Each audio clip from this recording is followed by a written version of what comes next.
Bon, alors bonjour, bonsoir, pardon.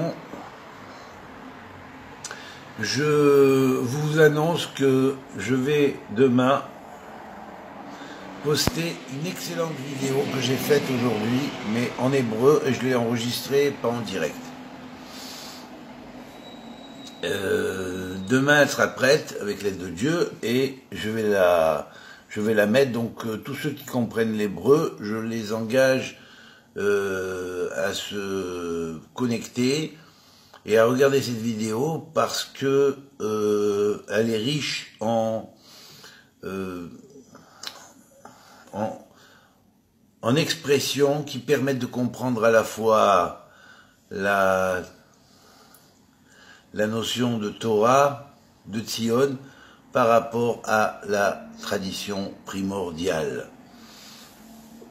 Alors bien évidemment, je vous conseille de l'écouter. Je l'ai fait en hébreu parce qu'il y a beaucoup d'Israéliens qui s'intéressent au sujet. Ici, on est beaucoup plus ouvert dans le milieu israélien que dans les milieux religieux français, notamment, hein, puisque dans le milieu israélien, bien russe aussi, ils s'intéressent beaucoup plus à la spiritualité que les Français qui sont souvent bornés à ce que l'on dit, ce que l'on leur raconte dans les synagogues qu'ils vont fréquenter, qui sont évidemment bien commandées par des comités français. Et souvent, bon ben, on y écoute ce que l'on veut y écouter, mais c'est un petit peu, disons, trop vulgarisation. Voilà. Alors pour ceux qui cherchent un approfondissement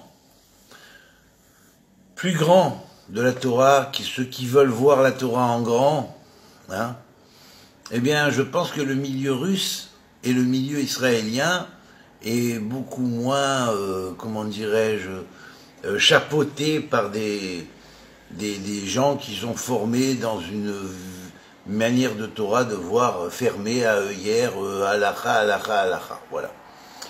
Et halakha, souvent pas forcément en la respectant, parce que quand des fois on est prêt à faire en public un affront à quelqu'un parce qu'il critique un vêtement, notamment le vêtement, des vêtements chassidiques habillés de noir, comme ça, avec les péotes et tout ça, donc quand on critique ça, on dit ça n'a rien à voir avec Moshe, j'imagine mal que ça a circulé de cette manière dans le désert du Sinaï, alors qu'ils se disent, bon, ben, j'ai dit, la personne dit, il n'y a pas plus de 300 ans, cette chose-là, 2 à 300 ans. Et on lui fait un affront public, on l'a carrément chassé, on lui dit, casse-toi, et on lui fait un affront public, le rabbin fait, pfff, honteux. Alors, vous savez, quand on est prêt à faire un affront à un juif, hein, en plein Beth Knesset, et à lui dire, casse-toi, parce que tu dis quelque chose contraire à un vêtement. Pour la critique d'un vêtement, quand on se pense capable de faire et on se sent autorisé par la religion à faire un affront public à quelqu'un, et là vexer une âme, déchirer une âme, je crois que Dieu regarde plus la déchirure de l'âme, et c'est plus à ça qu'il s'attache qu'à la notion du vêtement. Alors ces rabbins-là, ils peuvent aller se faire revoir avec leur titre. Voilà. Alors, bien évidemment, j'ai vu, et ça a été vu, et c'est en public que ça s'est passé. Donc, il y a plusieurs témoins, bien évidemment. Voilà. Donc, pour vous dire, hein, que l'habit ne fait pas de moine, et que c'est plus dans le milieu même israélien et russe que les gens sont extrêmement plus intéressés par tout ce qui touche à autant au sujet de la Kabbalah que au sujet de, alors écoutez bien, de ce qu'on appelle en français les ovnis, les objets dits volants non identifiés. Ici, il y a beaucoup plus d'initiés là-dessus, dans les milieux russes et dans le milieu israélien. Voilà. Alors, bien évidemment, je préfère faire mes vidéos un peu plus approfondie sur ces sujets, avec une vision de la Torah en angle ouvert, hein, à 360 degrés même, plutôt que de continuer à parler pour des Français à taper dans l'air. Voilà, parce qu'avec eux, il n'y a rien à faire. C'est la ra, il a dit ça, d'où c'est sorti, et qu'est-ce que tu as dit, et qu'est-ce que tu n'as pas dit. Donc ça, c'est fini. Voilà. Donc à ce niveau, je ne suis plus juif. Voilà. Même si j'ai la kippa. Hein. La kippa, je la mets pour Hachem, c'est tout. Mais je rentre plus dans leur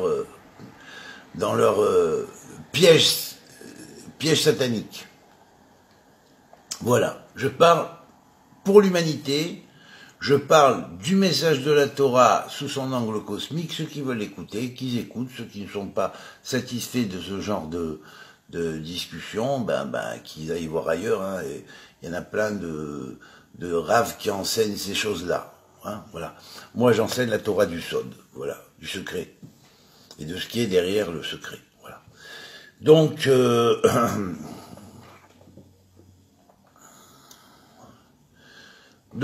j'ai fait aujourd'hui donc un cours sur le tarot, et notamment sur le tarot égyptien, en expliquant la structure du tarot égyptien, les images qui sont sur le tarot égyptien, la relation que ça a avec le fameux livre de Thoth, ou l'Enoch astrologique, hein, avec tout l'enseignement hermétique qui a été donné sur les images des degrés. Bien évidemment, il y a aussi des images des décans.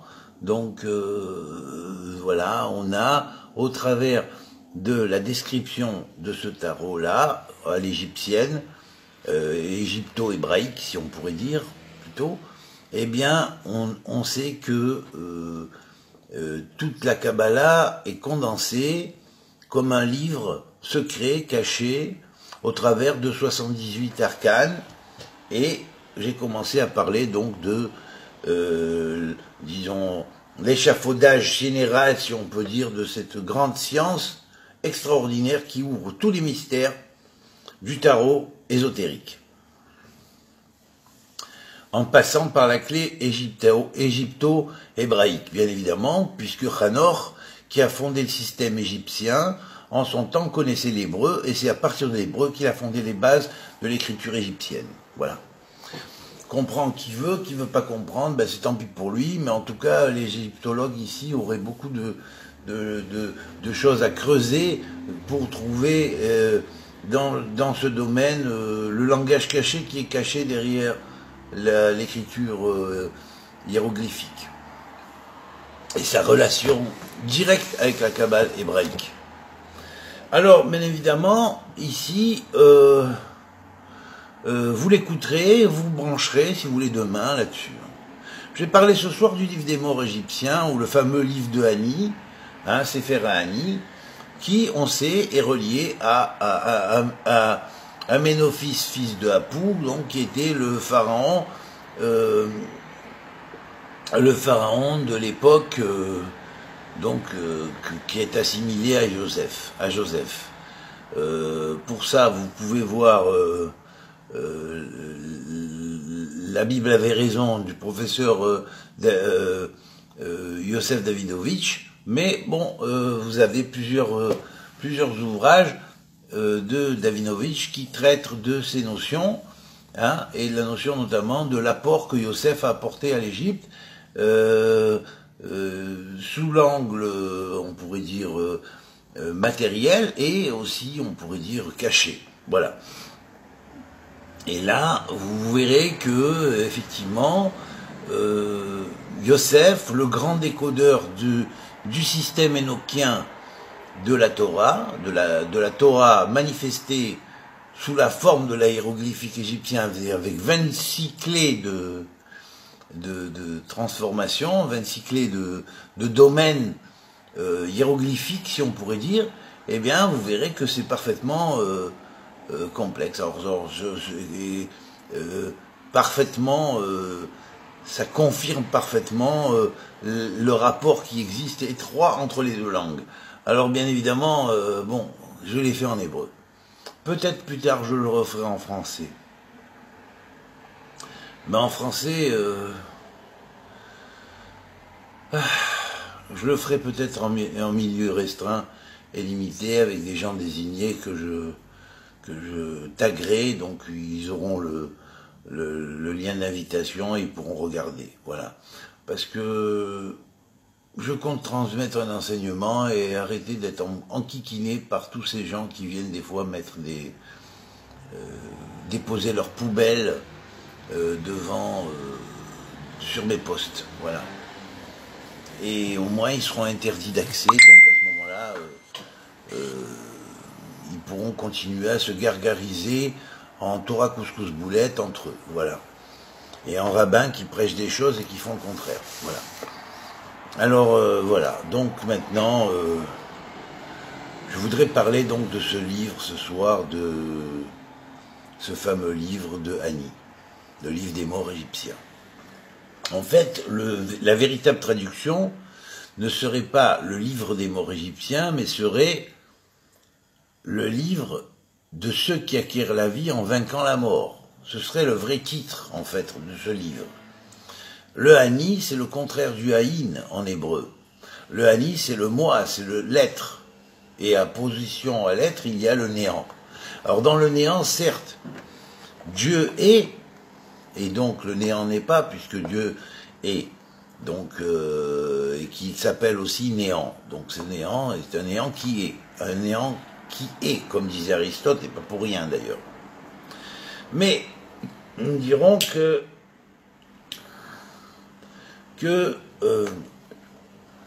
la réalité divine, pour nous, elle est comme un néant. Alors il existe le néant divin, certes, hein, mais au niveau de l'humain, le néant, c'est la non-conscience humaine individuelle.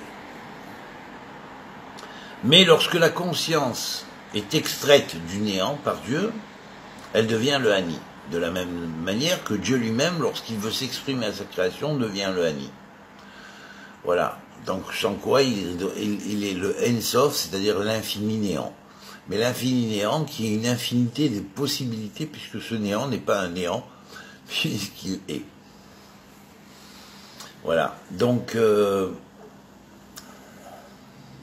en ce qui concerne ce fameux livre d'Enoch, je dis livre d'Enoch parce que à la rigueur, c'est Yosef, c'est la continuité d'Enoch quelque part, puisqu'il a décrypté le code d'Enoch. Hein, et c'est pas pour rien qu'il est relié à la sphère de Yesod, qui est lié au nom de Shaddai, et Shaddai, c'est la valeur numérique de Métatron, le nom que Enoch a reçu quand il est remonté dans le ciel vivant, emporté par un char de feu.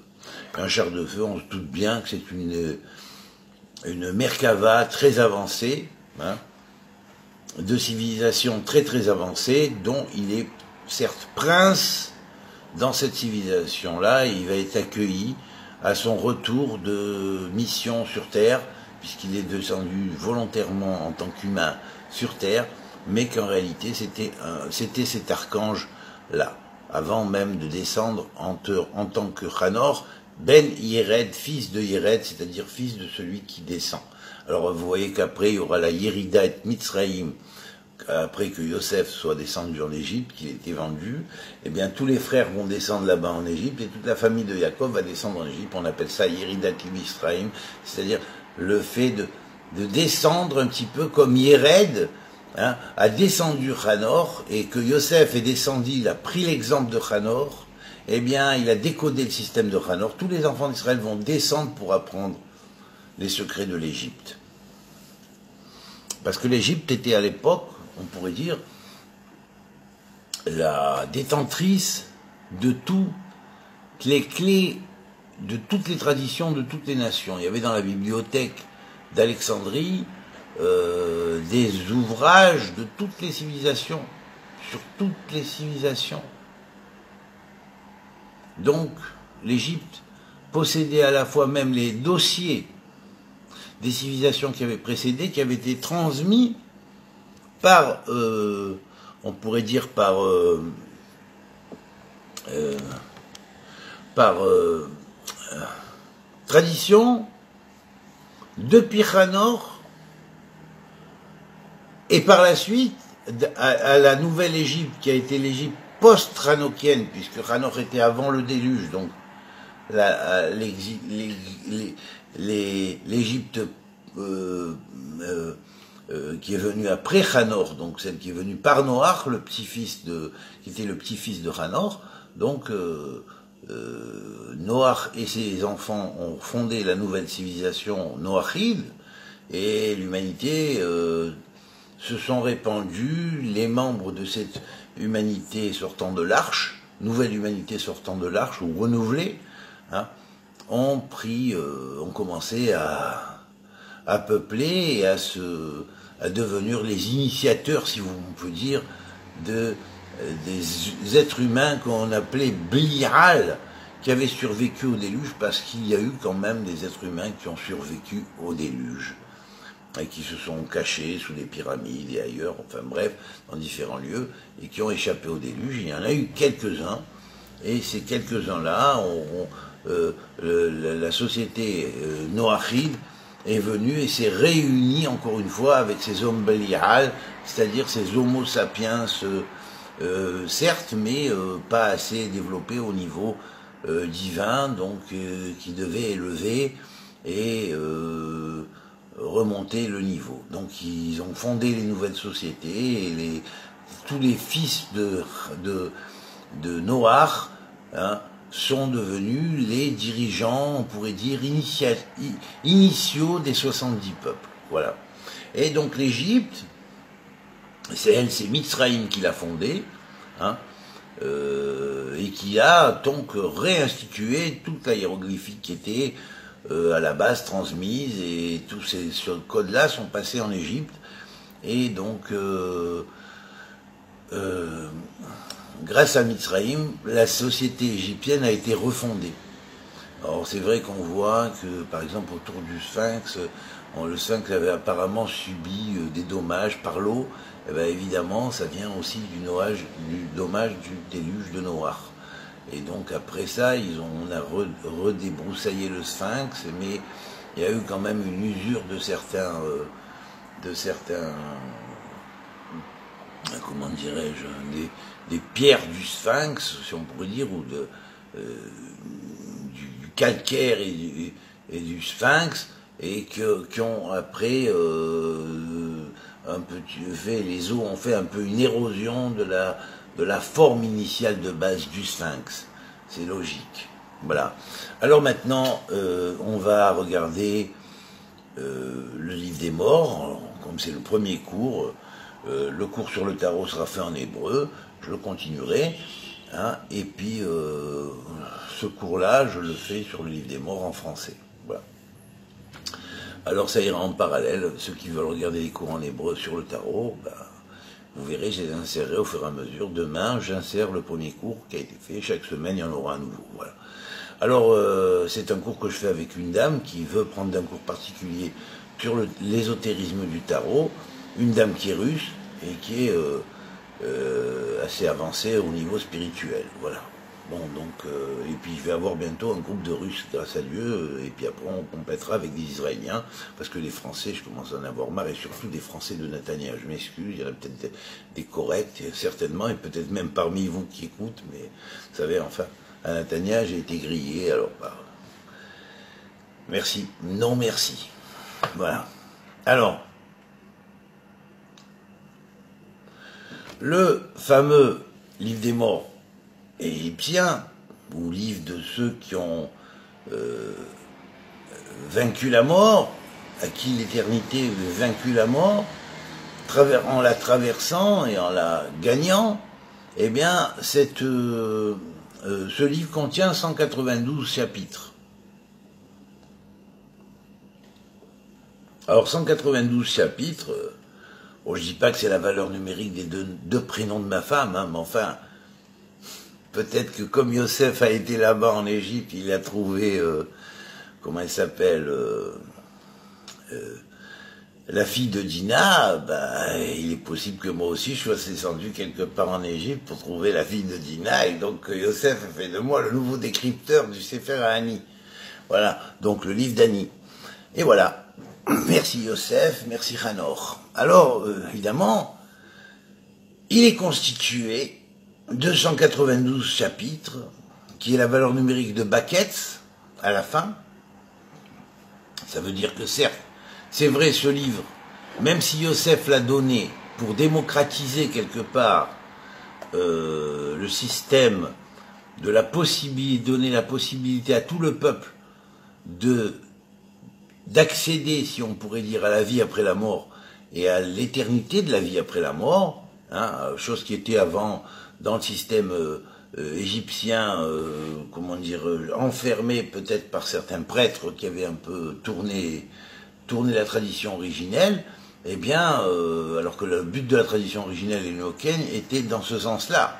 Mais, évidemment, on a donné ça aux nobles, on a voulu donner ça aux nobles. Vous voyez, un petit peu comme aujourd'hui, il y a des riches qui s'achètent des bunkers, qui se disent, oui, bon, il va y avoir une guerre mondiale, on pourrait être protégé, on va payer ce qu'il faut pour avoir les possibilités de se retailler un corps tout neuf, on va essayer de donner aux Raéliens ou aux autres, faire des expériences d'ADN pour essayer d'avoir la vie éternelle. Mais enfin, une vie éternelle dans un corps qui pourrit en restant vivant, ça c'est pas évident. D'accord, mais enfin, ils ont mal compris comment... alors, certes, c'est pas possible, d'accord? Alors donc, ce livre-là dit... est transmis avec un nombre de chapitres précis qui a une signification très profonde, c'est d'être dévoilé à la fin des temps. Vous voyez ? Pourquoi ? Certes, il a démocratisé le système, on en a compris quelque chose, mais étant donné qu'on n'était pas encore au temps où certaines recherches globales dans le monde entier allaient être faites, qu'on ne pouvait pas encore comprendre cette chose-là. De plus, ceux qui l'étudiaient en Égypte l'étudiaient et le lisaient comme un rituel, des fois durant leur vie, avant même donc de passer de l'autre côté, et ceux qui s'étaient acheté le livre des morts, en faisant payer en payant les scribes qui devaient l'écrire pour eux, eh bien, il y avait des tarifs différents, évidemment, qui permettaient d'acheter une page, 2 pages, 3 pages du livre des morts, mais pas la totalité, bien évidemment. Et puis, les riches, simplement, avaient plus les moyens de payer un scribe pour s'écrire la totalité du livre des morts. Mais le but, à la base de Yosef, était de faire ce livre des morts et de compiler tous les secrets connus de l'Égypte et compiler tout ce que Hanor avait pu transmettre là-dessus. Eh bien, il l'a fait dans un but de démocratiser la chose et de ne pas faire qu'il n'y ait que des élus qui sont les prêtres égyptiens qui avaient détourné leur voie du système originel, qui disent nous sommes les élus et les autres ce sont rien, donc c'est pour nous, pour les scribes, pour les proches du pharaon et pour les pharaons que ces rituels existeront parce qu'on va leur donner à eux la vie, on va leur donner la possibilité d'accéder à la vie éternelle et puis les autres on s'en fout. Voilà. Et puis Yosef marque donc un pas dans l'Égypte à ce moment-là, parce qu'à l'époque de Yosef, c'est la démocratisation et tout le peuple peut accéder au rituel de post-mortem, si on pourrait dire, qui permet aux morts de retrouver son chemin pour arriver dans le monde de l'éternité. Alors, bien évidemment, les secrets que le livre des morts avait apportés, hein, je vais traduire le livre des morts comme on traduit en général, bon, je vais dire le livre des morts comme on dit en général, pour ne serait-ce que parce que c'est plus rapide à dire. Bon, autrement, c'est le livre de ceux qui ont vaincu la mort et pour accéder à l'éternité. Bon, donc, ceux qui ont transmis ce livre des morts, hein, eh bien, le but, c'était certes d'ouvrir et de démocratiser la possibilité à tout le monde d'accéder à cette connaissance qui était jalousée par les nobles, hein, et par les tenants du pouvoir, bien évidemment, et puis qui a été donnée à tout le peuple. C'est la volonté de Dieu, finalement, de donner à tout le monde. Hein. Alors, bien évidemment, le but de Yosef a été de compiler tout de façon à ce que l'ouvrage, bien encodé de cette manière, soit parfaitement compréhensible à tous les niveaux et pas seulement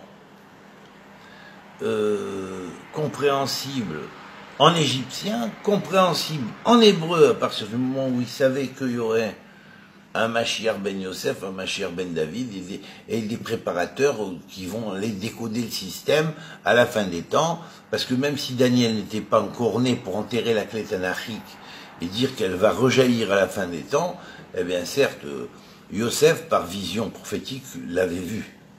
Donc, quand il a compilé tous les écrits de base, hein, et il les a organisés tels que Hanoch lui-même, s'il était revenu, les aurait organisés, eh bien, il a encodé le livre d'une certaine manière qui passe tous les temps en égyptien, qui permet de comprendre une certaine profondeur, hein, mais qui contient encore des secrets cachés qui ne se comprendront que Baketz, à la fin des temps. Donc valeur numérique 192 en hébreu, c'est le nombre des chapitres et c'est pas pour rien. Et nous allons voir comment sont disposés ces chapitres. Alors bien évidemment, il y a les 16 premiers chapitres qui partent de la sortie au jour par la prière, hein, de l'âme, par des prières spéciales que l'on fait pour le mort, hein, et qui sont des prières magiques quelquefois, hein, qui permettent de le préserver et de le protéger dans son ascension. C'est un petit peu comme quand on récite dans le judaïsme les Tehillim ou des prières dans toutes les religions. Il y a des prières qui accompagnent le défunt. Voilà. Donc là, ici, il y avait donc des chapitres, et là c'est vraiment encodé d'une manière, c'est très initiatique, hein, c'est pas à mamie, hein, c'est pas on dit vulgarisé du tout. Alors il y a les 16 premiers chapitres, et 16 c'est important, hein, très important, parce que c'est un nombre qui permet de voir une relation déjà avec les états des mondes, notamment parmi les 16 arcanes intermédiaires qu'on va trouver dans le tarot, il y a une relation avec ces 16 chapitres-là, spirituellement. Pourquoi? Parce que ça donne les voies. Et les voies, ces 16 premières voies parmi les 32 voies de la sagesse, ces 16 voies parmi les voies de la sagesse qui sont des voies.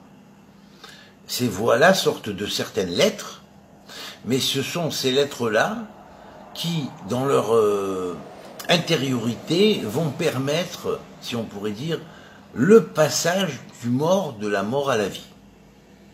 Mais je dis de par l'intériorité de la lettre, c'est-à-dire les orotes des kélim, puisque les lettres sont appelées les kélim, selon la Kabbale, les récipients, les réceptacles, ou les organes aussi, quelque part.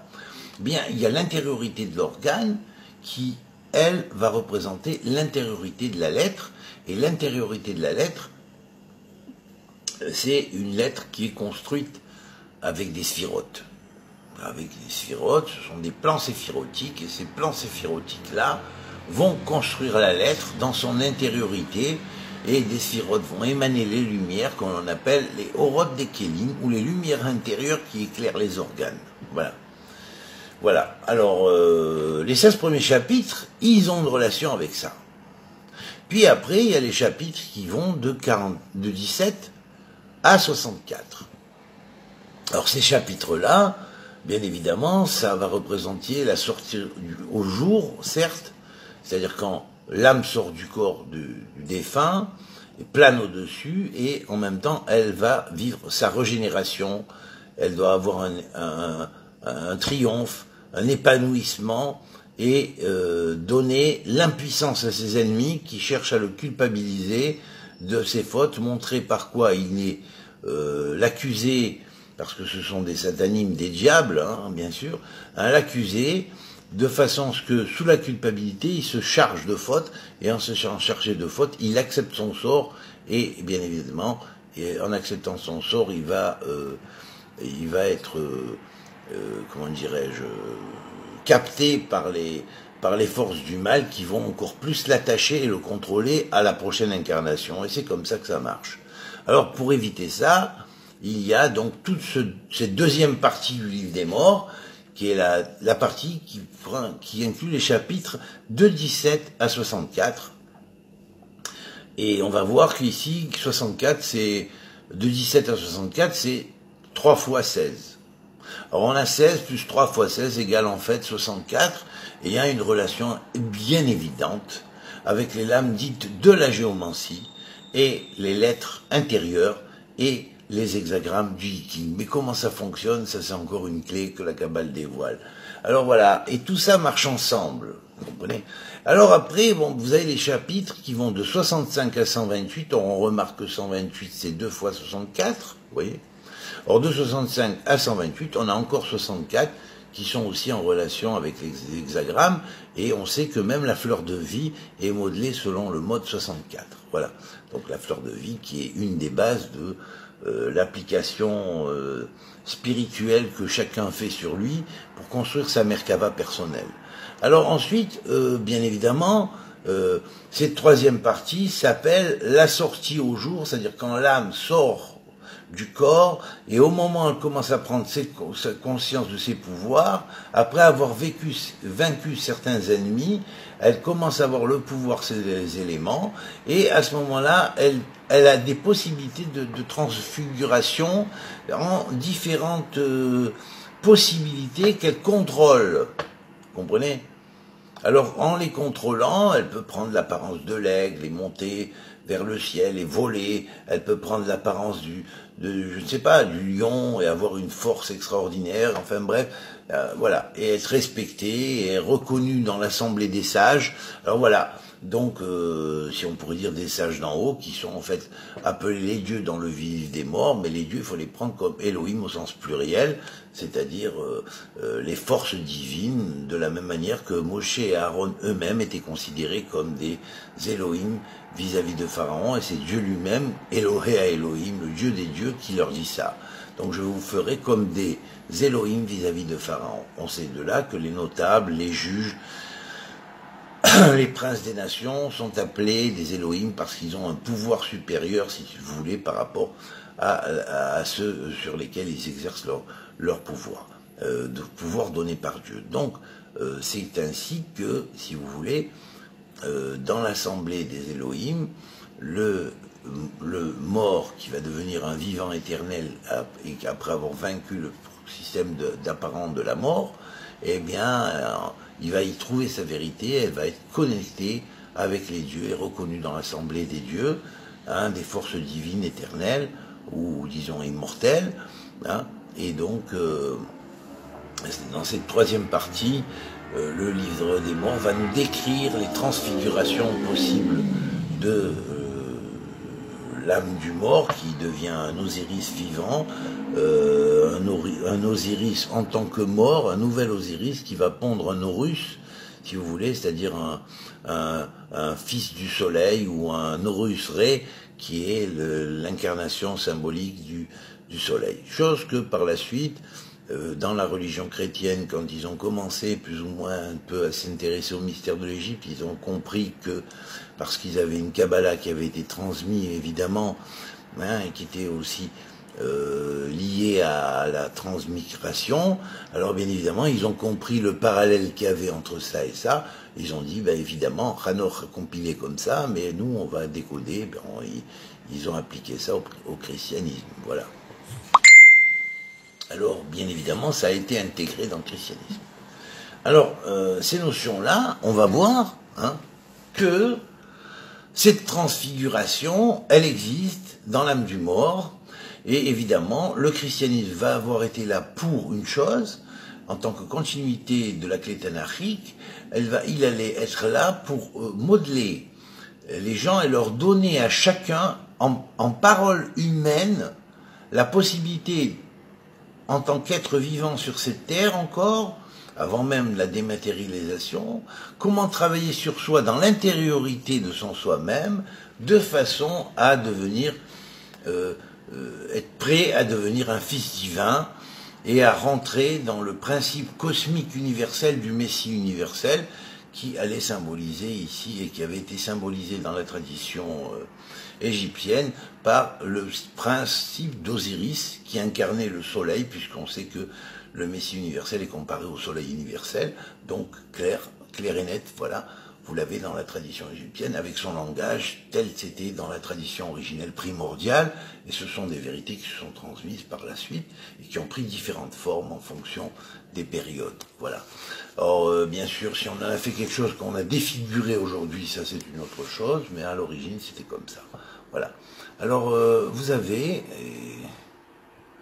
Alors ici on va représenter donc la possibilité dans ce troisième chapitre, qui contient donc 64 chapitres à lui tout seul, hein, de 65 à 128, hein, les différentes acquisitions possibles par le défunt, des forces qui sont en lui, qui vont lui permettre d'avoir la possibilité, par la puissance éthérique qui est en lui, et le contrôle sur la matière éthérique, ou la matière, on pourrait dire aujourd'hui quantique, hein, bien évidemment.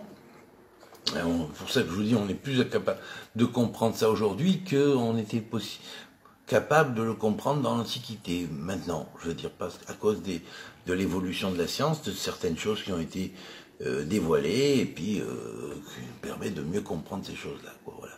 Alors, bien évidemment, on va dire que grâce à ces connaissances dites quantiques, l'âme du défunt va pouvoir interférer sur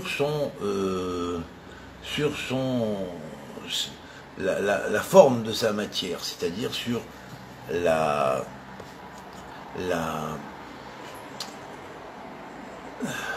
disons, va savoir interférer sur la forme de sa matière, c'est-à-dire prendre différentes formes, vous voyez. Donc à partir du moment où il saura prendre ces différentes formes, c'est fini, il ne peut plus retourner dans le monde physique. Il n'a plus le droit, il ne peut pas avoir. Vous comprenez? Il ne peut plus avoir le droit de retourner dans le monde physique, parce que c'est fini. Alors à certains niveaux, chacun y arrive, mais les grands maîtres arrivent à des niveaux supérieurs, développés, avancés et conscients. Voilà. Alors maintenant,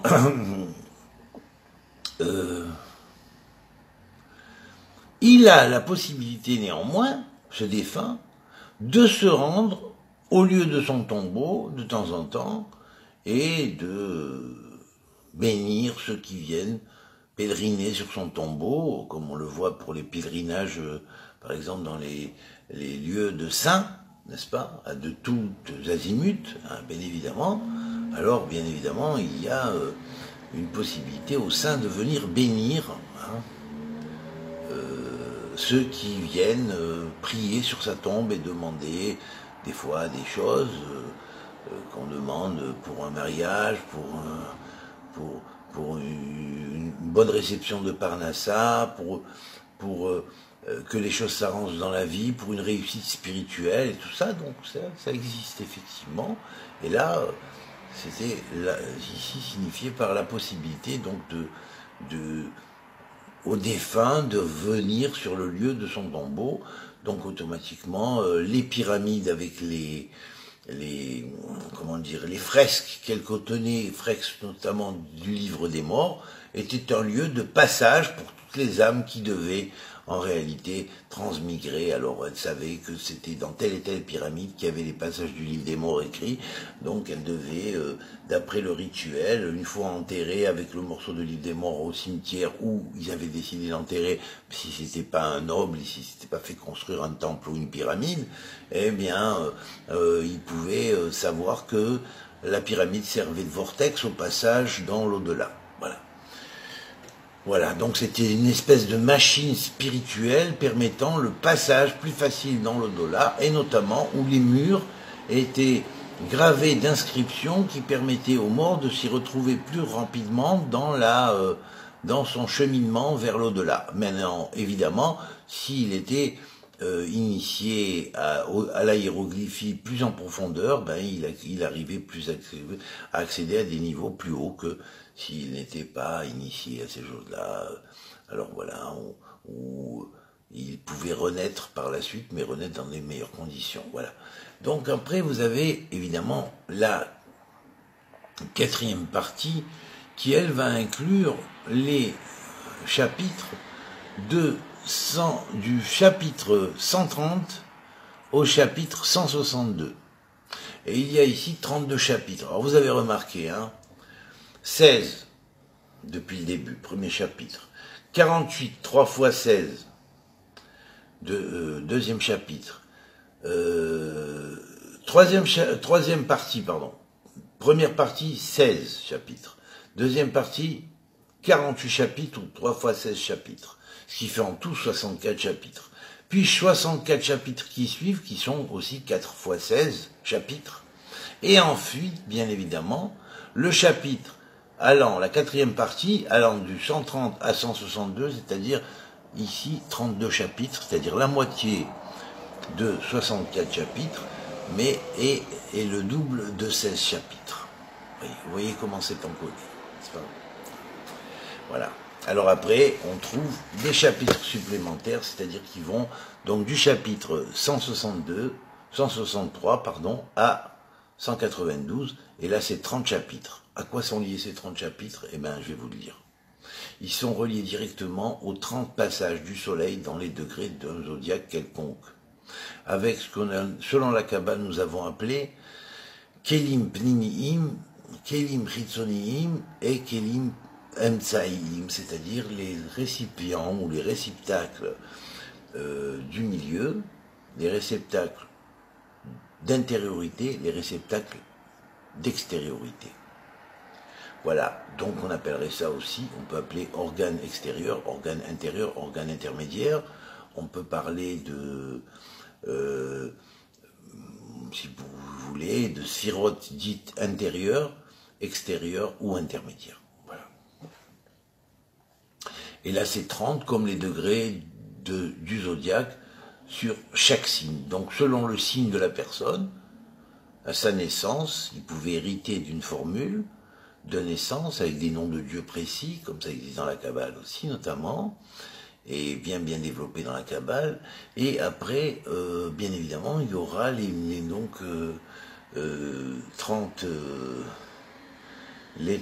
stations qu'on pourrait appeler donc les stations intérieures, intermédiaires et extérieures, qui vont représenter les 30 degrés d'un signe du zodiaque dans son premier décan, deuxième décan, troisième décan. Alors pour le défunt, bien évidemment, on partait particulièrement et plus particulièrement du jour du zodiaque ou de son zodiaque, du mois où il était mort, et donc selon le jour du mois et le degré du jour du mois, donc du mois du bélier, du taureau, du gémeaux ou quoi, eh bien on disait la formule plus particulièrement parmi les 30 formules, mais on savait que tout le mois était important, et donc il fallait dire toutes les formules du mois, d'un mois entier, et on va retrouver ça après dans le rituel hébraïque, bien évidemment, avec le Zikaron du défunt pour le mois, pour la semaine, et notamment on va retrouver la notion de la néoménie,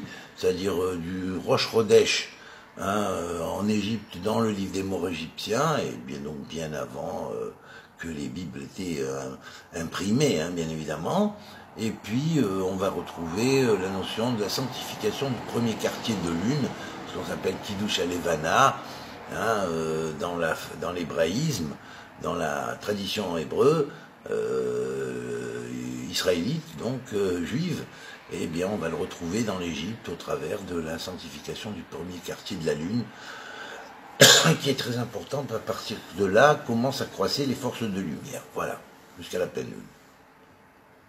Voilà, alors donc on va parler au fur et à mesure de ce livre des morts, on va essayer de trouver des résumés de certains chapitres très importants et les approfondir, et puis je vous conseille d'en avoir un, voilà, c'est tout. Je vous conseille d'acheter une bonne édition, regardez où il y a des belles photos, où il est complet en même temps, et puis voilà, c'est comme ça que ça marche, voilà, parce que ça vous apportera beaucoup à l'âme, voilà.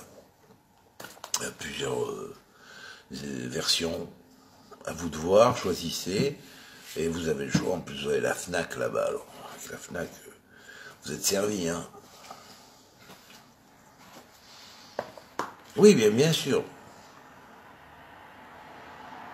Ah ouais, ben ça m'étonne pas. Mireille Valero, ça m'étonne pas, ben c'est pareil, mais ils ont copié l'un sur l'autre, je t'en prie, c'est la même chose, c'est la même smala. C'est la même smala. Alors les intégristes d'un niveau ou d'un autre, c'est les mêmes genres. Hein. Ça, ils sont aussi fanatos les uns que les autres. C'est une horreur.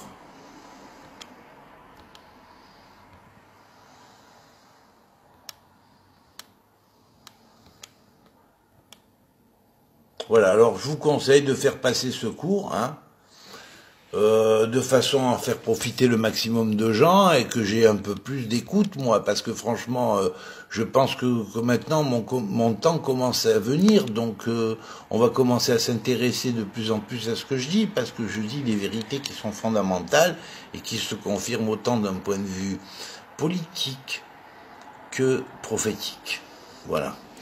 Donc je vous laisse, hein, vous avez la possibilité de taguer des gens, de leur dire, de les inviter à venir écouter, essayez de choisir quand même des gens qui sont assez ouverts, hein, parce que c'est pas la peine d'aller chercher tous les religieux du coin qui sont fanatiques, si c'est qu'ils soient chrétiens, juifs ou musulmans, alors là pour les peuples de la religion monothéiste, c'est les pires, hein.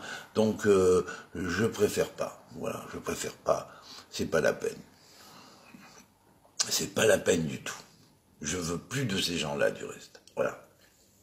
Ceux qui viennent pour créer la marloquette, que ce soit entre les religions ou dans une religion, éloignez-les de moi. Voilà, c'est tout. Essayez de choisir des lieux ou d'inviter des gens qui sont des gens ouverts. Voilà.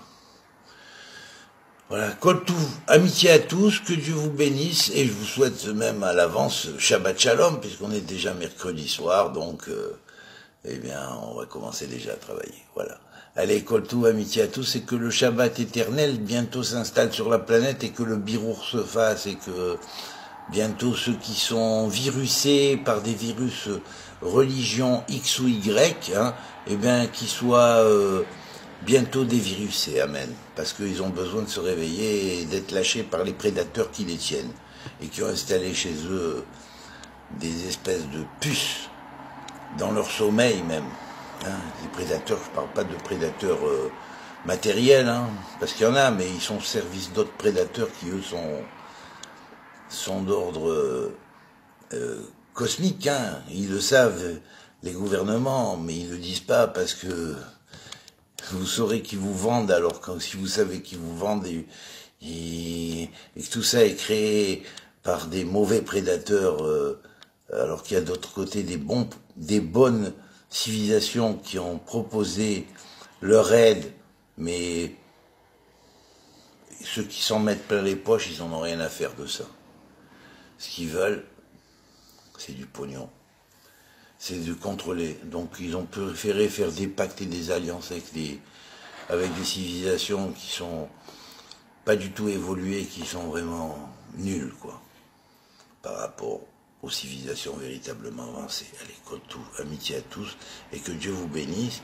Amen, et merci pour ceux qui me font des cœurs. Merci à tous et à toutes, que Dieu vous bénisse. Au revoir, à bientôt.